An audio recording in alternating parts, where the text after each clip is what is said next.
네, 이번에는 이슈 포커스 시간입니다. 오늘은 하이투자증권 투자솔루션부의 이동근 부장 나오셨습니다.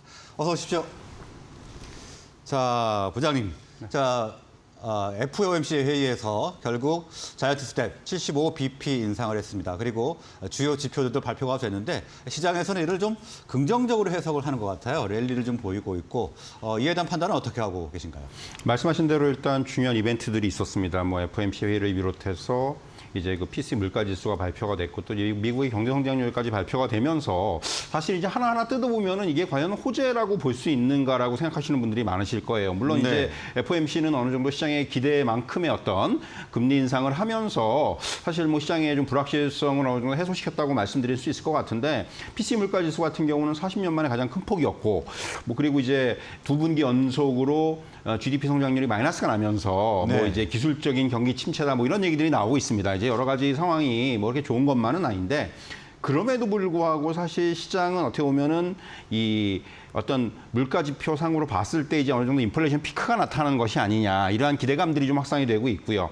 그리고 이제 어쨌든 간에 이번에 연준의 그 스탠스를 보면은 파월 의장의 그 발언에서 이제 나타나는 것처럼 일단 뭐 금리 인상 속도가 좀 느려질 수 있다라는 그런 언급을 했죠. 뭐 이제 연말 금리를 갖다 어느 정도 그 3.0에서 3.5% 수준에 맞출 것이다 이렇게 이제 얘기를 하면서 그렇다면 향후에 어떤 금리 인상의 강도라든가 속도는 확실히 좀 둔화될 수 있는 그런 여지를 열어놨다는 점이 시장에서는 상당히 좀 긍정적으로 좀 반응을 하는 것으로 보여지고요.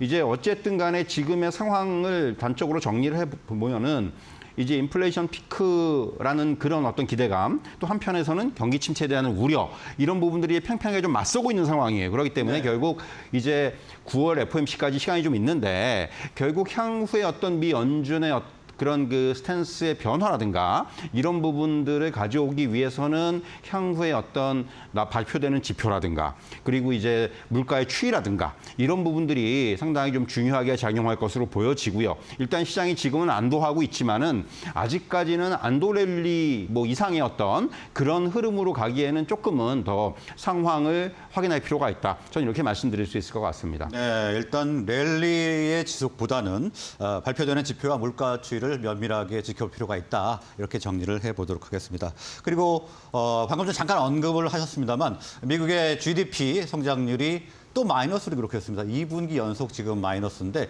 이렇게 되면 이제 기술적인 경기 침체에 진입했다. 이런 분석도 나오고 있는 것 같습니다. 이에 대한 해석은 어떻게 해야 될까요? 말씀하신 대로 일단 지금 뭐 기술적인 경기 침체다. 또 이제 뭐 파월 의장도 그렇고 또 제네 옐런 재무장관 같은 이제 고위 당국자들은 뭐 탄탄한 노동시장이라든가 이런 부분들을 볼 때는 아직까지 경기 침체가 아니다. 이렇게 이제 단적으로 선을 긋고 있는데 그렇기 때문에 이렇게 좀 시장과 좀 그 의견들이 엇갈리고 있어요. 뭐 말씀드린 대로 고용시장은 아직까지는 강력한 상황이고 그리고 이제 경기 침체와 타이트한 노동시장이 동시에 존재할 수 없다라는 측면에서는 분명히 또 이제 파월 의장의 말이라든가 이런 부분들도 좀 일리가 있는 건 사실이고요.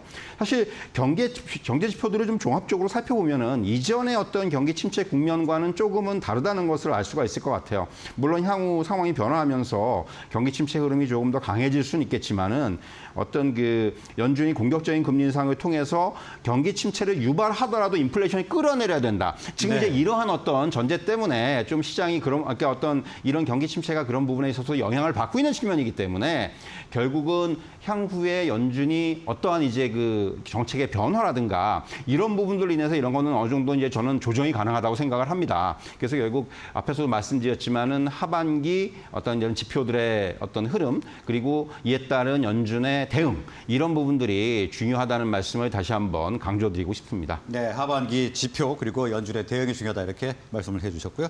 자, 그리고 2분기 어닝 시즌이 한창 진행 중입니다. 지금 주요 기업들의 실적 발표에 따라서 시장이 일희일비하는 것 같은데요. 지금 사실은 2분기 실적을 그렇게 좋지 않을 것이다라는 전망이 지배적이지 않았습니까?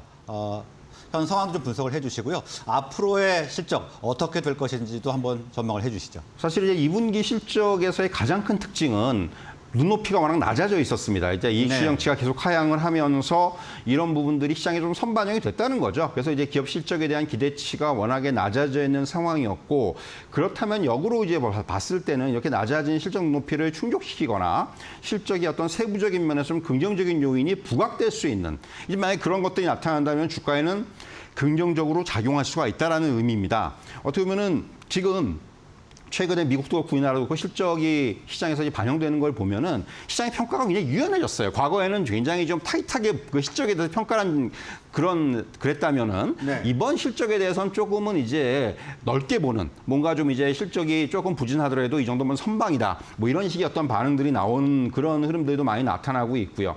결국 어떻게 보면은 지금 시장에서 주목하고 있는 부분들은 단순히 이번 실적이 좀 부진하고 낮아진 눈높이라든가 이런 부분보다는 실적이 어디서 바닥을 찍느냐. 그리고 그렇다면 그 이후에 그리고 정상화되는 그런 속도가 얼마나 빠르냐 이런 부분 쪽에 조금 더 전 집중을 하고 있다 이렇게 말씀드릴 수가 있을 것 같고요. 결국 뭐 미국의 빅테크라든가 이런 부분들이 지난주 같은 경우에 상당히 그 시장 예상보다는 좀 양호한 이런 실적을 내면서 어떤 랠리를 좀 이끈 측면도 있고 우리나라도 마찬가지죠. 뭐 최근에 이제 몇몇 종목들 보면은 어느 정도 시장의 기대치보다 굉장히 높은 그런 실적을 네. 나타내면서 이런 시장에 전반적으로 영향을 미치는 그런 흐름들도 나타냈고요. 결국 많은 기업들의 실적에서 당초 예상대로 환율이라든가 원자재 가격의 부담이라든가 이런 요인들이 영향을 줬기 때문에 그렇다면 이제 향후에 어떤 실적 전망을 할 때 이런 그 비용을 얼마나 쉽게 전가시킬 수 있느냐. 그리고 이제 재고 부담이라든가 이런 부분들로부터 상대적으로 좀 자유로울 수 있는 이런 업종들이 결국 향후 어떤 실적을 볼 때 조금 더 유리한 그런 상황이 아니겠느냐 이렇게 말씀드릴 수 있을 것 같습니다. 네.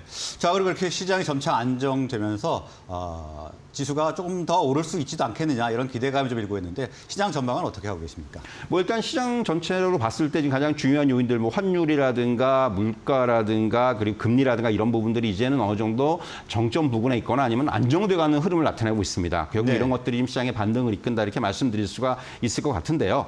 결국 시장이 지금은 뭐 여기서 앞에서 말씀드렸지만 여기서 뭐 기조적인 상승의 국면은 아직 아닙니다. 분명히 지금 단기 랠리의 국면이고 우리가 얘기하는 베어마켓 랠리에 가깝다고 말씀드릴 수가 있겠지만은 네. 이런 가운데서 시장이 전반적으로 안정을 찾아가면서 이렇게 지수가 안정화되는 과정에서 업종이라든가 종목들의 시세 회복이라든가 제자리 찾기의 모습이 향후에도 좀 더 이어지지 않겠는가 이렇게 볼 수 있겠고요. 그렇기 때문에 저는 뭐 지수도 중요하지만은 지금은 업종이라든가 종목 중심에 좀 집중하는 전략 이런 네. 전략이 필요하다 이렇게 말씀드릴 수가 있겠습니다. 네, 현 시점은 지수보다는 업종과 종목에 집중하는 시기다 이렇게 말씀을 해주셨습니다. 자, 오늘 말씀 여기서 마무리하겠습니다. 고맙습니다.